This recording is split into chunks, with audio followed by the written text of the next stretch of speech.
വാർത്തകൾ വിശദമായി. കേരളത്തിന്റെ തീരാനോവായ അട്ടപ്പാടി മധു ആൾക്കൂട്ട കൊലപാതക കേസിൽ നിർണായകമായ വിധി പ്രഖ്യാപിച്ച് ഹൈക്കോടതി.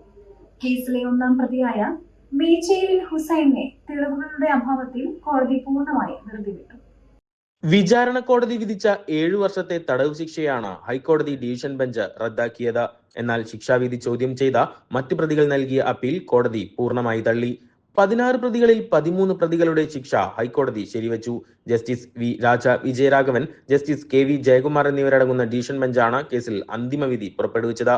മധുവിനെ കാട്ടിൽ വെച്ചും മുക്കാലിയിൽ വെച്ചും ആൾക്കൂട്ടം മർദ്ദിക്കുമ്പോൾ ഒന്നാം പ്രതിയായ ഹുസൈൻ അതിൽ നേരിട്ട് പങ്കാളിയായിരുന്നുവെന്ന സംശയരഹിതമായി തെളിയിക്കാൻ പ്രോസിക്യൂഷന് സാധിച്ചില്ല. സംഭവസ്ഥലത്ത് ഇയാൾ ഉണ്ടായിരുന്നു എന്നതിനപ്പുറം മധുവിനെ മർദ്ദിക്കുന്നതിൽ ഇയാൾക്ക് കൃത്യമായ പങ്കുണ്ടോ എന്നതിൽ കോടതിക്ക് വ്യക്തമായ തെളിവുകൾ ലഭിച്ചില്ല. തുടർന്നാണ് വിധി പ്രസ്താവിച്ചത്. 2018 ഫെബ്രുവരി 22-നായിരുന്നു മനുഷ്യ മനസാക്ഷിയെ നടുക്കിയ ക്രൂരസംഭവം അരങ്ങേറിയത്.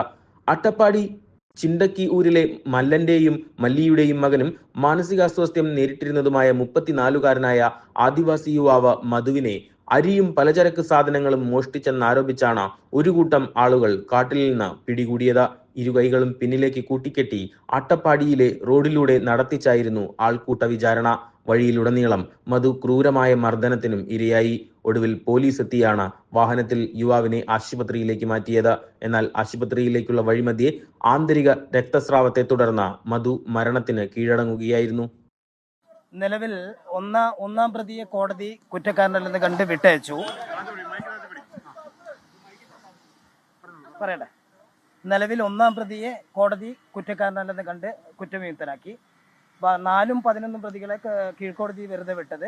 ആ വെറുതെ വിട്ട നടപടി ശരിവെച്ചു. 16-ാം പ്രതിയുടെ ശിക്ഷ വർദ്ധിപ്പിക്കുന്നതിനെ പറ്റി 3 മാസമായിരുന്നു ഈ 16-ാം പ്രതിയെ മുമ്പ് ശിക്ഷിച്ചിരിക്കുന്നത്. ആ ശിക്ഷക്കെതിരെ സ്റ്റേറ്റ് അപ്പീൽ പോയിരുന്നു. അത് എൻഹാൻസ് ചെയ്തിട്ടുണ്ട്. ശിക്ഷ അപ്പീൽ കൺസിഡർ ചെയ്തു. മഹാത്മാഗാന്ധി സർവകലാശാലയുടെ ഓണററി ഡോക്ടറേറ്റ് മലയാളത്തിന്റെ പ്രമുഖ നടൻ മമ്മൂട്ടിക്ക് സമ്മാനിച്ചു. പ്രത്യേക ബിരുദദാന ചടങ്ങിൽ ഗവർണർ രാജേന്ദ്ര വിശ്വനാഥ് അർലേക്കറാണ് ബിരുദം കൈമാറിയത്.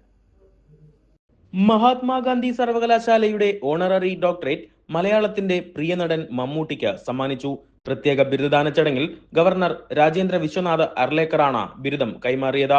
മമ്മൂട്ടിക്കൊപ്പം നാദസ്വര കലാരംഗത്തെ ശ്രദ്ധേയനായ തിരുവിഴ ജയശങ്കറിനും വാസ്കുലർ ശസ്ത്രക്രിയാ വിദഗ്ധൻ ഡോക്ടർ എൻ രാധാകൃഷ്ണനും ഓണററി ബിരുദം നൽകി ആദരിച്ചു. ഇന്ത്യൻ സിനിമയ്ക്ക് നൽകിയ സമഗ്ര സംഭാവനകൾ പരിഗണിച്ചാണ് മമ്മൂട്ടിക്ക് ഡോക്ടർ ഓഫ് ലെറ്റേഴ്സ് ബിരുദം നൽകിയത്. അഭിനയ രംഗത്തെ ദീർഘകാല മികവും ഇന്ത്യൻ സിനിമയിലെ ശ്രദ്ധേയ സാന്നിധ്യവുമാണ് ഈ ബഹുമതിക്ക് അടിസ്ഥാനമായത്. നേരത്തെ കേരള സർവകലാശാലയും കാലിക്കറ്റ് സർവകലാശാലയും മമ്മൂട്ടിക്ക് ഓണററി ഡോക്ടറേറ്റ് നൽകി ആദരിച്ചിരുന്നു. ഇത്തവണത്തെ അംഗീകാരത്തോടെ അദ്ദേഹത്തിന് ലഭിക്കുന്ന ബഹുമതികളുടെ പട്ടികയിൽ മറ്റൊരു നേട്ടം കൂടി വന്നു ചേർന്നു. തൃശൂർ വിയ്യൂർ പാലത്തിന് സമീപം നിയന്ത്രണം വിട്ട കണ്ടെയ്നർ ലോറി ഡിവൈഡർ ഇടിച്ച് കാറിന് മുകളിലേക്ക് മറിഞ്ഞു. തൃശൂർ ഭാഗത്തു നിന്നും ഷൊർണൂർ ഭാഗത്തേക്ക് സഞ്ചരിക്കുകയായിരുന്ന ലോറിയാണ് അപകടത്തിൽപ്പെട്ടത്. വിയ്യൂർ പാലത്തിന് സമീപം നിയന്ത്രണം വിട്ട് കണ്ടെയ്നർ ലോറി ഡിവൈഡറിലിടിച്ച് കാറിന് മുകളിലേക്ക് മറിഞ്ഞു. ഇന്ന് രാവിലെ 7:30-യോടെയാണ് അപകടം സംഭവിച്ചത്.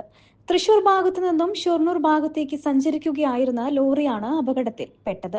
റൺവേയിലൂടെ പോവുകയായിരുന്ന വാഹനം നിയന്ത്രണം വിട്ട് പാതയിലെ കോൺക്രീറ്റ് ഡിവൈഡറുകളും ഇടിച്ച് തകർത്താണ് റോഡിൽ മറിഞ്ഞത്. ഷൊർണൂർ ഭാഗത്തു നിന്ന് തൃശൂർ ഭാഗത്തേക്ക് സഞ്ചരിക്കുകയായിരുന്ന കാറിന് മുകളിൽ തട്ടിയാണ് വാഹനം മറിഞ്ഞത്. അപകടത്തിൽ കാറിന്റെ ഒരു വശം പൂർണ്ണമായും തകർന്ന നിലയിലാണ്. ലോറിക്കും കേടുപാടുകൾ സംഭവിച്ചിട്ടുണ്ട്. ലോറിയുടെ മുൻവശത്തെ ടയറുകൾ പൊട്ടിമാറിയ നിലയിലാണ്. അപകടത്തെ തുടർന്ന് റോഡിൽ വൻ ഗതാഗത കുരുക്കും അനുഭവപ്പെട്ടു. പോലീസ് സ്ഥലത്തെത്തിയാണ് സ്ഥിതിഗതികൾ നിയന്ത്രിച്ചത്. അപകടത്തിൽ ആർക്കും പരിക്കില്ലെന്നാണ് വിവരങ്ങൾ. കാസർഗോഡ് നീലേശ്വരം കോട്ടപ്പുറം വൈകുണ്ഠ ക്ഷേത്രത്തിൽ മോഷണം. ഭണ്ഡാരങ്ങളും ഓഫീസുകളും കുത്തിത്തുറന്ന നിലയിൽ കണ്ടെത്തി. മോഷ്ടാവിന്റെ ദൃശ്യങ്ങൾ ക്ഷേത്രത്തിലെ നിരീക്ഷണ ക്യാമറയിൽ പതിഞ്ഞിട്ടുണ്ട്. കാസർഗോഡ് നീലേശ്വരം കോട്ടപ്പുറം വൈകുണ്ഠ ക്ഷേത്രത്തിൽ മോഷണം. ഭണ്ഡാരങ്ങളും ഓഫീസുകളും കുത്തിത്തുറന്ന നിലയിൽ കണ്ടെത്തി. കഴിഞ്ഞ രാത്രിയിലാണ് മോഷണം നടന്നത്. ക്ഷേത്രത്തിലെ 6 ഭണ്ഡാരങ്ങളും ഓഫീസുകളുമെല്ലാം കുത്തിത്തുറന്ന നിലയിലാണ്. അതേസമയം മോഷ്ടാവിന്റെ ദൃശ്യങ്ങളും നിരീക്ഷണ ക്യാമറയിൽ പതിഞ്ഞിട്ടുണ്ട്. കഴിഞ്ഞ രാത്രി 8:30-യോടെ ക്ഷേത്രത്തിലെത്തിയ മോഷ്ടാവ് 12:30-യോടെ തിരിച്ചു പുറത്തേക്ക് പോയതായാണ് ക്ഷേത്രത്തിലെ നിരീക്ഷണ ക്യാമറയിൽ നിന്നും വ്യക്തമാകുന്നത്. പോലീസും വിരലടയാള വിദഗ്ധരും സ്ഥലത്തെത്തി പരിശോധന നടത്തി. മോഷ്ടാവിനെ കണ്ടെത്തുന്നതിനായി പോലീസ് അന്വേഷണം ഊർജിതമാക്കിയിരിക്കുകയാണ്. കൊല്ലം മുണ്ടയ്ക്കൽ മുണ്ടയ്ക്കൽ വെസ്റ്റ് ഭാഗത്ത് കടയ്ക്ക് മുന്നിൽ വയോധികനെ ദുരൂഹ സാഹചര്യത്തിൽ മരിച്ച നിലയിൽ കണ്ടെത്തി. കൊലപാതകമെന്ന് പ്രാഥമിക നിഗമനത്തിൽ പോലീസ്. കൊല്ലം മുണ്ടയ്ക്കൽ വെസ്റ്റ് ഭാഗത്ത് കടയ്ക്ക് മുന്നിൽ വയോധികനെ ദുരൂഹ സാഹചര്യത്തിൽ മരിച്ച നിലയിൽ കണ്ടെത്തി. കൊലപാതകമെന്ന പ്രാഥമിക നിഗമനത്തിലാണ് പോലീസ്. മുണ്ടയ്ക്കൽ സ്വദേശിയായ 70 വയസ്സുകാരൻ രാജേന്ദ്രനാണ് മരിച്ചത്. മൃതദേഹം രക്തം വാർന്ന നിലയിലായിരുന്നു കണ്ടെത്തിയത്.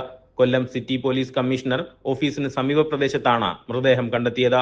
മരിച്ച രാജേന്ദ്രന്റെ കഴുത്തിൽ തോർത്തുപയോഗിച്ച് മുറുക്കിയതിന്റെ പാടുകളും പോലീസ് കണ്ടെത്തിയിട്ടുണ്ട്. ഇതിന്റെ അടിസ്ഥാനത്തിൽ സംഭവം കൊലപാതകമാണെന്നാണ് പോലീസിന്റെ പ്രാഥമിക നിഗമനം. സംഭവസ്ഥലത്തെത്തിയ കൊല്ലം ACPയുടെ നേതൃത്വത്തിലുള്ള ഉദ്യോഗസ്ഥർ പരിശോധനകൾക്ക് നേതൃത്വം നൽകി. വിരലടയാള വിദഗ്ധരും സ്ഥലത്തെത്തി തെളിവുകൾ ശേഖരിച്ചു.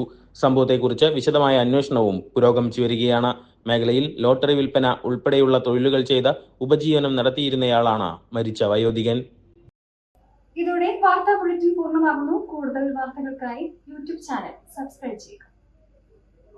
നിറമെഴുതിയ സുദിനം പ്രിയകരമതിമൃദുലം ശുഭകരം മനഹിതം അണിയുക കനകം ചിരി പകരണ നിമിഷം നിറയണ നറുഹൃദയം ശുഭകരം മനഹിതം അണിയുക കനകം താരമുകിൽ പൂവുകളിൽ മഞ്ഞു പകരുന്ന മധുഗണം സ്നേഹമുഖം ചേരുമുടൽ പൊന്നായി മിന്നുന്നു നിന്മനം